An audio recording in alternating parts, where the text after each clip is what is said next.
Magandang araw pong muli sa ating lahat. Pagpalain tayo ng Diyos sa atin pong pagninilay ngayon sa mabuting balita ng Panginoon ayon kay San Lucas, unang kabanata, talata 26 hanggang 38, ay atin muling natunghayan kung papaano ang ating mahal na ina, si Mama Mary, ay dinalaw ng Arkanghel na si Gabriel. At dito ay makikita natin yung unang bahagi ng Aba Ginoong Maria. Matuwa ka, ikaw ay kalugod-lugod sa Diyos. Sumasa iyo ang Panginoon. No? Yung ating dasal ay, Aba, Ginoong Maria, napupuno ka ng grasya, ang Panginoong Diyos ay sumasa iyo.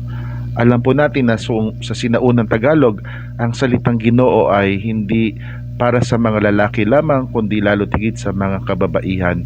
Ito ay isang tawag ng paggalang. Kung kaya ang tawag natin kay Mama Mary ay Ginoo. No?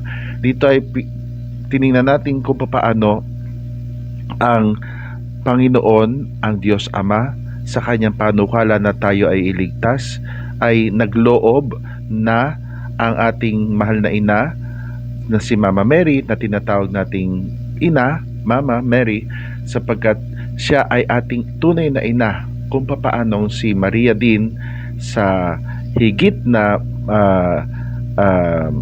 totoong paraan ay ina ng ating Panginoong Hesukristo.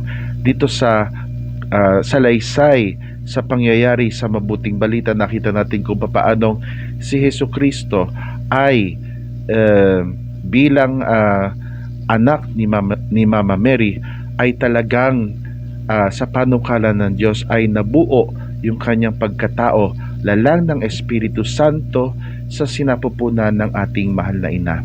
At yan si Jesus na isisilang sa araw ng Pasko sa ating paggunita at sa ating masayang pagdiriwang. Sana makita natin na yang si Jesus ay isinisilang sa ating puso kapag tinatanggap natin sa ating diwa, sa ating isip ang ating Panginoong Hesus. Kung paano ginawa ni Mama Mary na sinabi niya sa wakas ng mabuting balitang ito, ako'y alipin ng Panginoon, mangyari sa akin ang iyong sinabi. Let it be done unto me according to your word. No?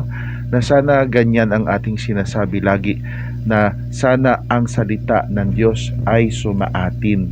No? Hindi lamang natin iniisip na ang salita ng Diyos ay, oo nga, yung Biblia, pero ang pinakasalita ng Diyos ay ang salitang nagkatao ang tao. Na sana magkatao ang tao siya sa ating buhay, no? Lalo na sa araw ng Kapaskuhan, no? Na sana ang ating buong buhay ay maging katulad ng buhay ni Mama Mary na nakalaan para sa kanyang anak, dahil dala-dala niya siya sa isang natatanging paraan. Na sana lagi natin dalhin si Jesus sa ating buhay upang tayo talagang maging tunay na Kristiyano, mga tagasunod ni Kristo. Pagpalain tayong lahat ng Diyos.